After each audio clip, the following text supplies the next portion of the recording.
Hey Ollie, it's your James. Nagpunta kami sa Quiapo Church and decided to make a mini food vlog. Food trip sana to after ng church kaso sobrang init. So anyway, paglabas mo doon sa church, marami kang makitang pagkain.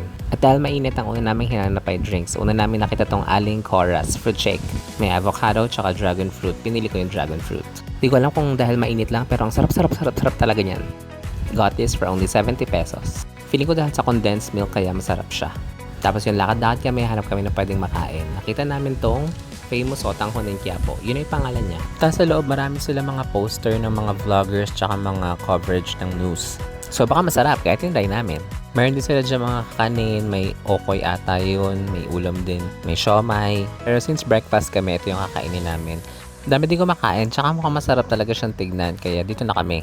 Yung isang serving ng overload na sotanghon is 80 pesos and ayan siya. Meron siya mga fried meat, malutong yon. Meron ding egg, may veggies. I think it's a decent amount kasi nabusog talaga ako sa isang bowl na yan. Tapos masarap din siya, malasa. Siguro kung umuulan nga, nakadalawa ko yan kaso sobrang init. It's worth a try. Tapos nabusog na nga ako, hindi ko na-expect talaga na bilis ko mabubusog. After nyan, ikot-ikot kami tapos nakita namin tong dragon juice. Yung kanina shake, ngayon juice lang. So, try din namin. Binili ko yung 70 pesos. Piniplay pa nga nila yung vlog ni Ran Gotaway dyan. Pero mas bet ko yung shake. Anyway, ang init, uwi na ako. Yun lang. Please like and follow my page. Bye!